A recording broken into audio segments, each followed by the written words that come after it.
But yeah, man, we got the album out. You feel me right now, man? We got my boy Smoke DZA in the building. Yes, sir. He here with my boy Mike from Mike and Keys one time, man. You know what I'm saying? Let's talk about it, man. Because y'all was just at the studio together. Because I know when you with him, you know, he gonna sell you 100 tracks. You know what I mean? For sure. My boy is finna give you 100 tracks. You're not walking out of the studio without doing some type of collab album, some type of album. You gonna come out of here at least minimum 5 songs, nigga. You gonna We got about 25 right now. That is crazy. And that's a real number.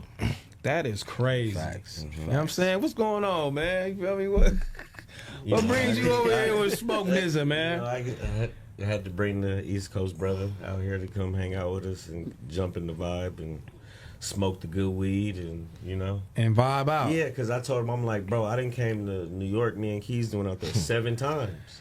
He bullied, seen you one time in LA. He bullied me lightweight. Like, I'm like, if you don't come here, man, we gonna shut this down. Yeah, like, one of what am I those. doing? One of those. Like, yo, bro, like, I came out here 7 times. Like, you not gonna get out the couch one time. Like, now actually, you're Cap.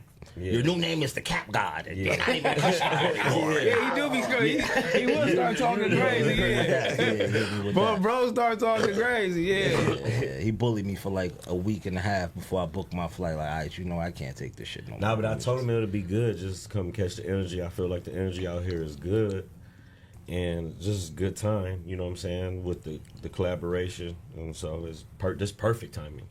So the energy out here is going, I mean, good. It is flowing. You know what I'm saying? Yeah. The energy in the studio feel good when you go in there. I felt like rapping. I said, damn, I'm finna throw something on here. Yeah, you know, I got a couple bars. I always love LA though.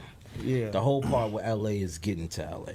It's the flight. Yeah, I gotta wrap my mind around sitting on a plane for 6.5 hours. So I gotta burn myself out the day before so I sleep the whole flight. It's not even about coming here. I love being here. I never want to leave when I'm here.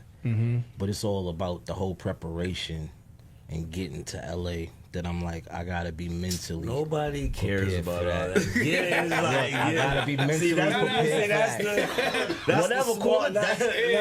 I'm just telling you the truth. You know how I feel. These New York niggas crazy. They don't want to come over here. That's all. Just say you don't want to come over here. I love it. Because when I'm over here, niggas can't get me to go home. I'm like, I'm everywhere. I'm uptown, down. I'm everywhere. But yeah, this nigga Mike, man. You gotta get here. It's like you know what it is. It's one of them things where you know when it's like, just go and we'll figure it out later. It's one of them situations.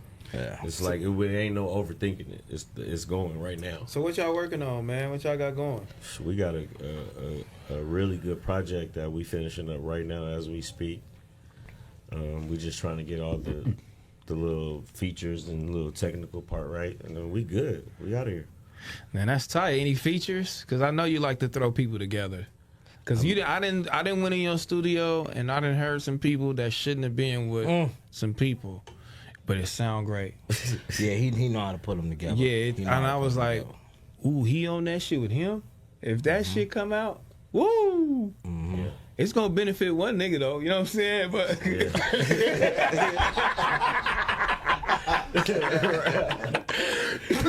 But he needs that though. It's only gonna benefit one, but he needs that, man. Who you got? What's the notable features you didn't slid, my boy, man? I mean, to keep it real, for this one, I'm really letting. I told him, I'm like, you gotta use your Smoke DZA card for this. Yeah, you know what I'm saying, and we gonna make the best music to go with it. But there's some good features on there. There's some classic shit on there. And when he say your Smoke DZA card, so he mean go on that phone. Yeah. Hey man, who the most famous nigga, man? Answer the phone. Yeah. Pretty much. Yeah. You know what's made. I want to know who he asked for though. That's all I'm trying to say. You know what made me do it though? I never knew you was in that movie with Dame Dash. I helped executive produce that, and I never knew that. So I'm seeing it, and I'm like, oh yeah, he's playing. He got to get out of here. Damn. Yeah. But I use my Smoke DZA card somewhat, but I want to treat this project more like, or just this whole ordeal more like a band than an actual Smoke DZA album. You know what I mean? Because people know what they're gonna get from me when I'm always gonna put out some quality shit. But this is more like a band. That's why the name of our shit is Family Barbecue, because everybody's bringing a plate. Everybody bringing something different to the table. And just musically, you know what I mean? I feel like this is probably my best put together sonically musical display of work. And you know, that says a lot. I work with Pete Rock, and I mean, that's probably my magnum opus. So the music project. must sound real big and vibrant. Yeah, It must sound real big and vibrant. Do you deliberately not ask bigger artists or just like mainstream artists to feature on your albums? You know, bro, I like to fuck with niggas I know. Yeah. So if I don't know a nigga, I ain't really too bent in working with a nigga. You know what I mean? Like, I gotta kind of develop a relationship with somebody outside of the music. So I don't really try to like vet niggas that everybody think is popular if I don't know them. Now, if I know you, then it's a different story. So everybody I work with, I got a relationship with somewhat. You know what I mean? So that's why I don't really be like stressing to get niggas that I don't know. Who have you ever ran into that you was surprised, like, damn, he was a fan, bro? Yo, that should be happening. Oh man, Method Man. That's big. That Method Man.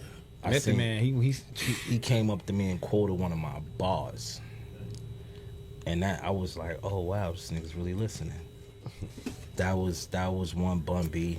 I remember this is years ago when niggas had iPods. That was my first interaction with him. He came up to me and he showed me his iPod, and it was one of my songs. He was like, yeah, I'm tapped in. And I was like, oh shit, like, that's crazy. Niggas fuck with it. That's crazy. So yeah, Bun B, Method Man. Yeah, that's all I'm trying to tell you. You know what I'm saying? Yeah, I thought he was gonna keep going. You know what I'm saying?